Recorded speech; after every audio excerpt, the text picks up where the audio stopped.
Lincoln Park in Dartmouth, Massachusetts, once packed families onto trolley cars and later onto Route 6 for a wooden coaster called the Comet, a ballroom that hosted big bands, and a carousel worth more than a house.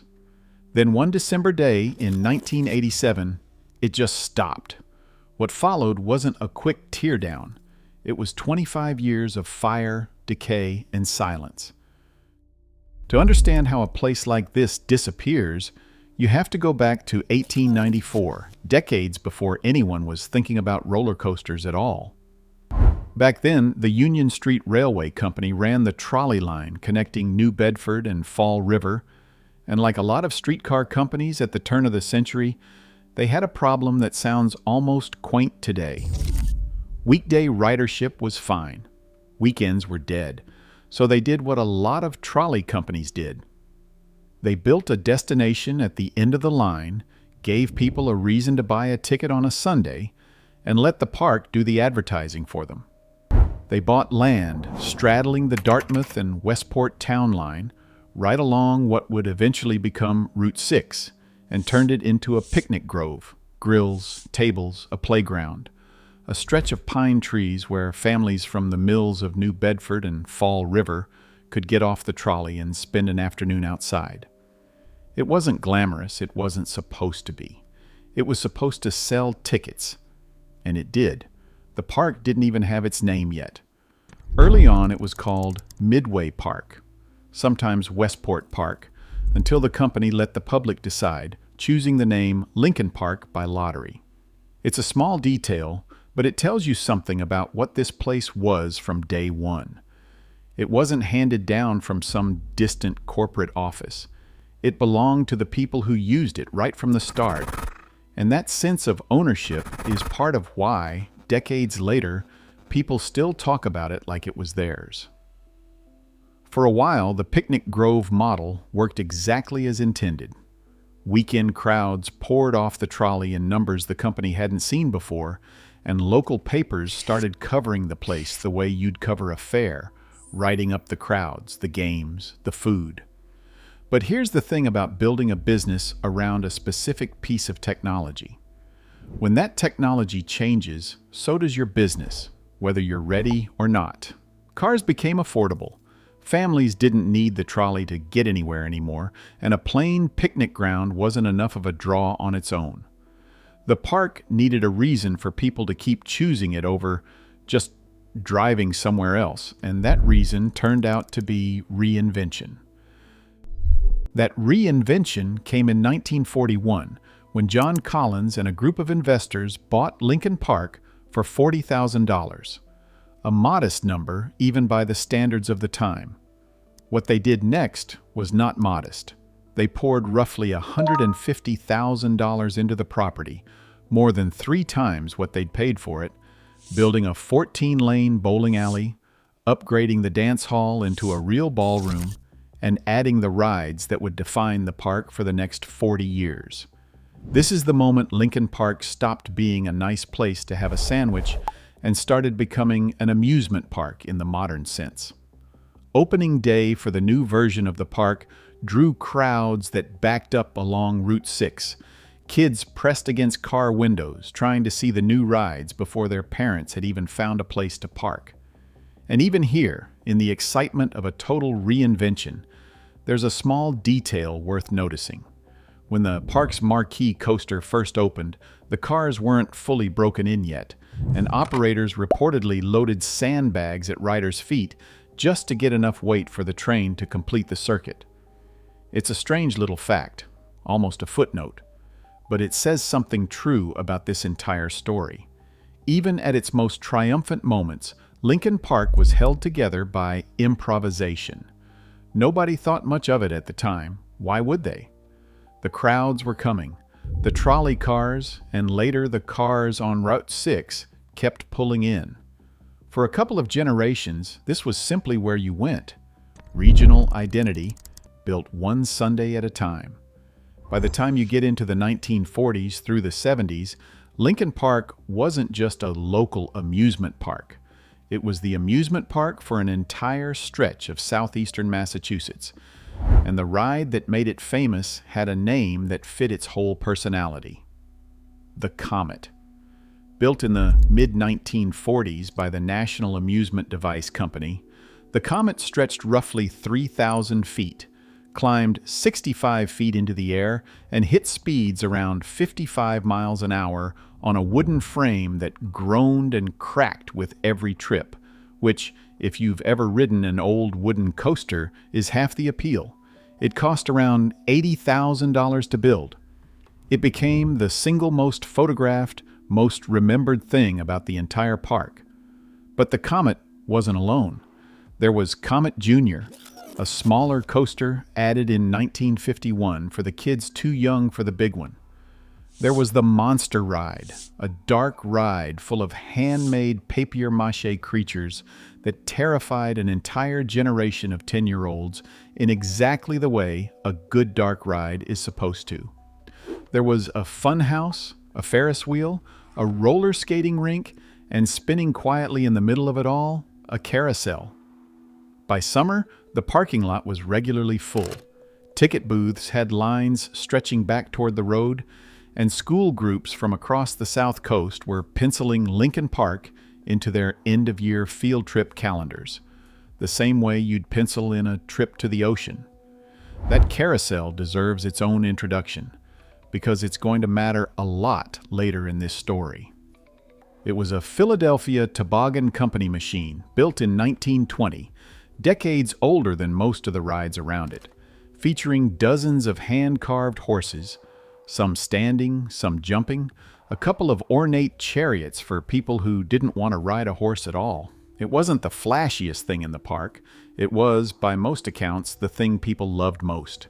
And keeping the whole operation alive through the winter, when nobody's riding a wooden coaster in the cold, was the ballroom. Local history in the area holds that big bands played there, that political figures passed through, that performers you'd recognize took the stage at one point or another. Those specific bookings are hard to verify at this distance, and you should treat them the way locals often do, as beloved stories more than a documented guest list. What is certain is that the ballroom kept Lincoln Park operating year-round, turning it from a summer attraction into a genuine community fixture. Ask around the south coast of Massachusetts, and you'll find people whose grandparents met there, whose parents had their first date there, whose own childhood summers were built around a day at Lincoln Park. That kind of memory doesn't show up on a balance sheet. It's also exactly the kind of thing that makes a business's eventual collapse feel so much more painful than a simple financial failure. Because underneath all of it, the thing that made Lincoln Park special was also becoming its biggest liability. A wooden coaster isn't like a steel one. It needs constant attention, constant repair, constant money, just to keep running safely. And as the decades wore on, that upkeep got more expensive every single year. At the same time, the very roads that once fed the park with a steady stream of visitors were now offering those same visitors an alternative. Bigger, newer regional parks were just a slightly longer drive away, and a slightly longer drive didn't feel like much of a sacrifice anymore, not when the destination had more rides, newer rides, air conditioning. And then there were the cracks that had nothing to do with competition at all. In 1964, a rider died on the Comet. In 1968, there was a derailment that injured several people. These weren't the kind of headlines that shut a park down overnight.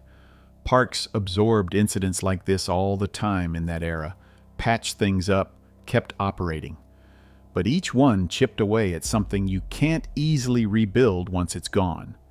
The assumption that a day at the park is simply, automatically safe.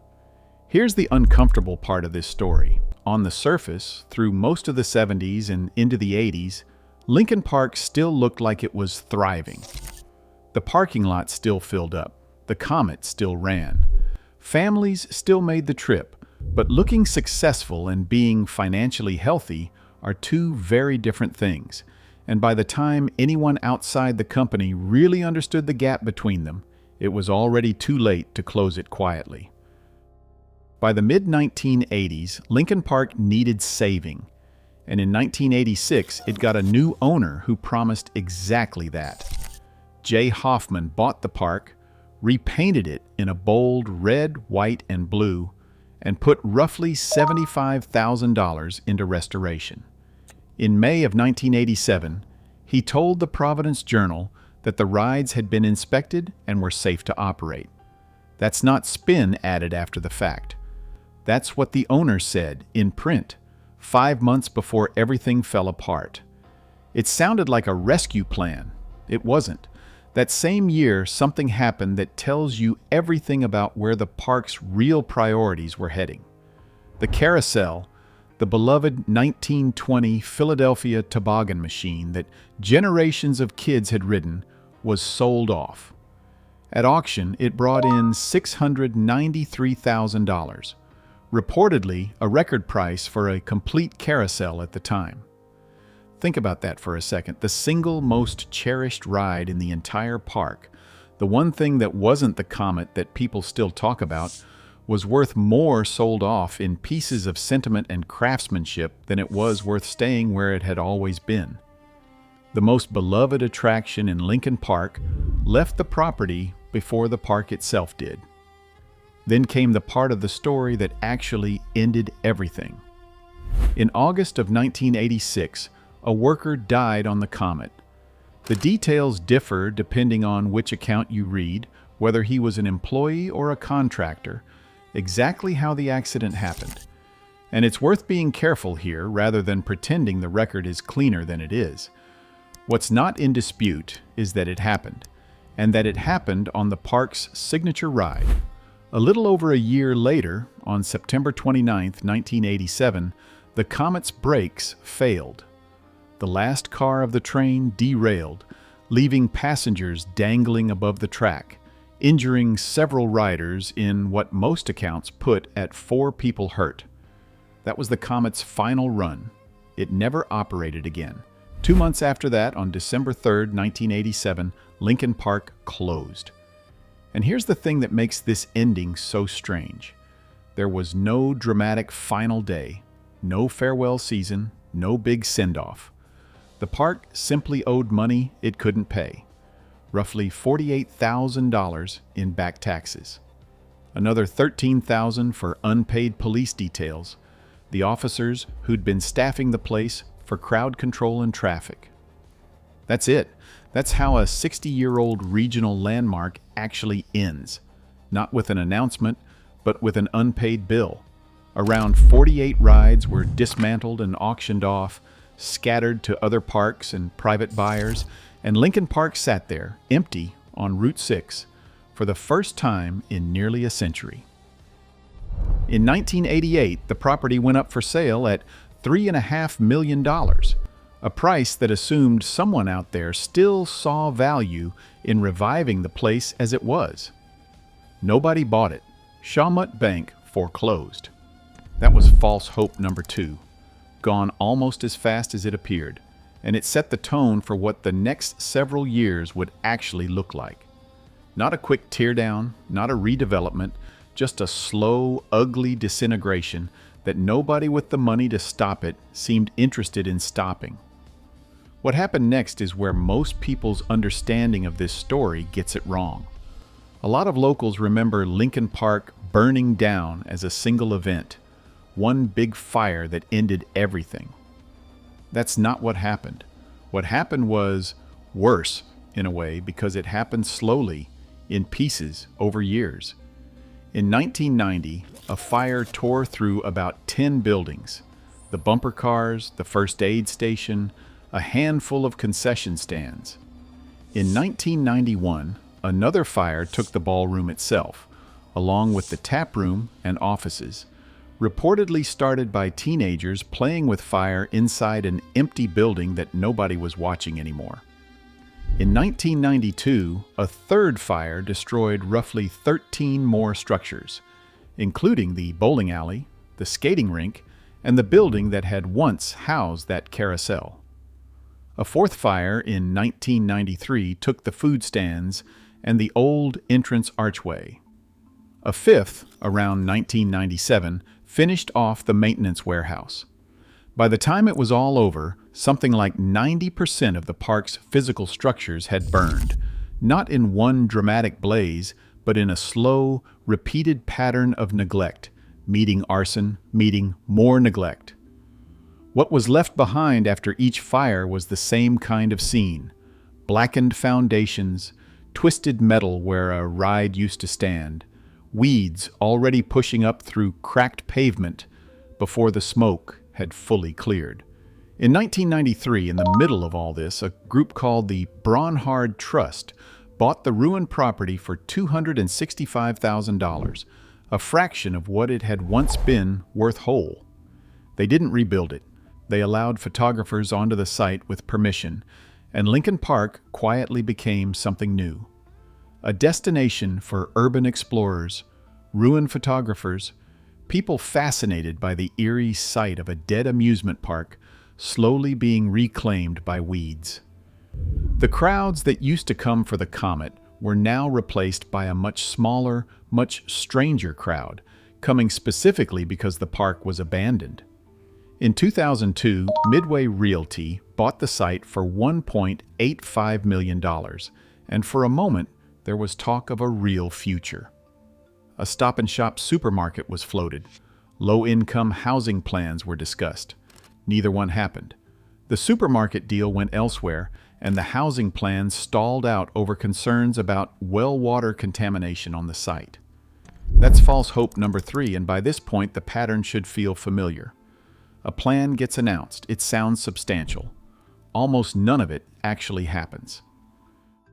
Through all of this, one structure refused to fully disappear, and it became, almost by accident, the symbol of the entire park's afterlife.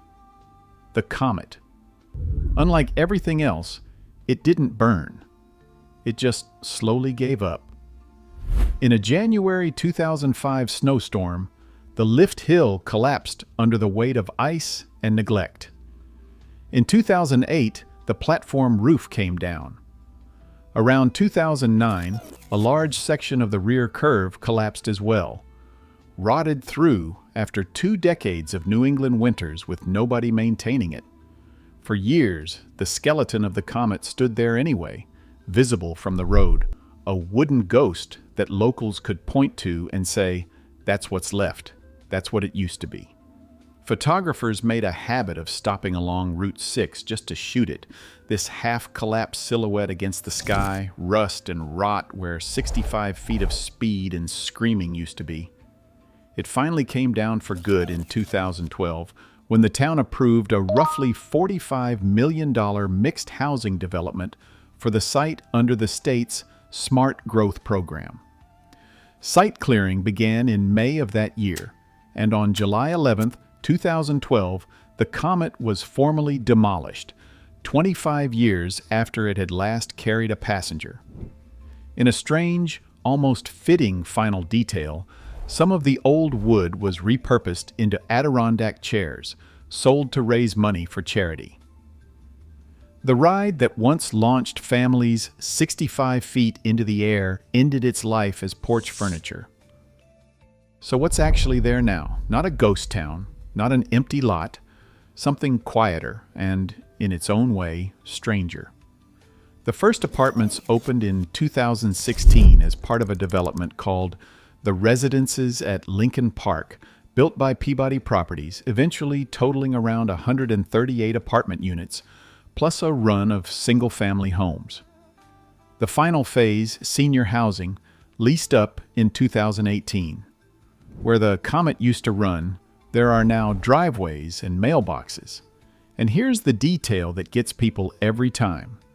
The streets in this new neighborhood are named Roller Coaster Way, Ferris Wheel Lane, Cotton Candy Lane, Midway Park Drive, Candy Apple Drive. The rides are gone completely, but somebody in the planning process clearly understood what this land used to mean and decided the least they could do was let the names survive, even if the rides themselves never could. Most of the people who live there today never rode the Comet. They just drive past a street sign that remembers it for them, hang holiday lights from a mailbox on a street named after a ride they've never seen a photo of, and have no reason to know that the quiet cul-de-sac outside their window used to shake with the sound of a wooden coaster hitting 55 miles an hour. A small number of pieces from the original park did survive, physically, just not where they started.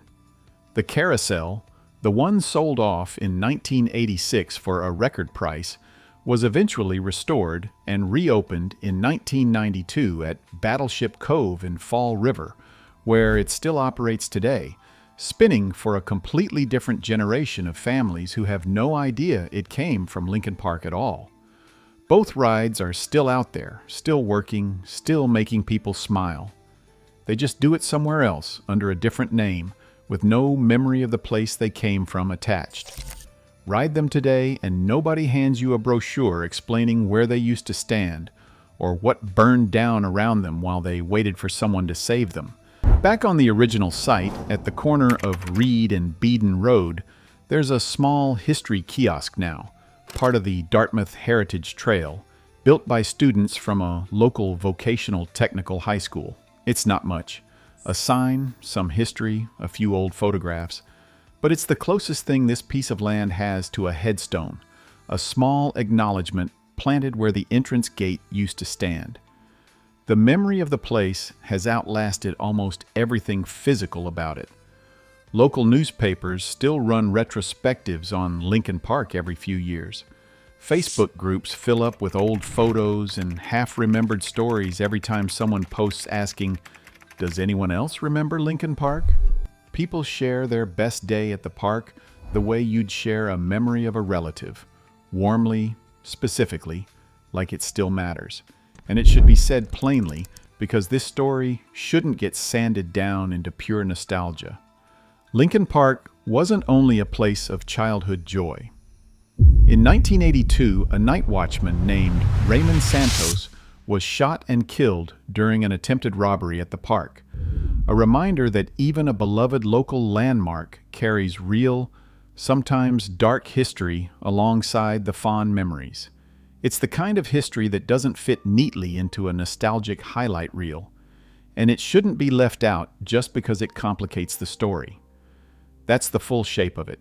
A park built to sell trolley tickets in 1894 that grew into a regional institution, undone not by one single disaster, but by a slow accumulation of aging infrastructure, mounting debt, a fatal accident, a brake failure, an unpaid tax bill, and then, for 25 years afterward, fire after fire after fire, until almost nothing was left standing but one stubborn wooden coaster that finally gave out too. Stand at that intersection today, and there's no ticket booth, no midway, no music drifting out of a ballroom. Just quiet streets, new houses, and names on green signs that most of the people driving past have never thought twice about. A few miles away at Battleship Cove, the old Lincoln Park Carousel is still turning, carrying kids who have never heard of Route 6 or the Comet or any of it. The park itself is gone. The rides are scattered. But somewhere a carousel built in 1920 is still spinning, and on quiet suburban street signs in Dartmouth, the amusement park nobody can visit anymore is, in its own small way, still open.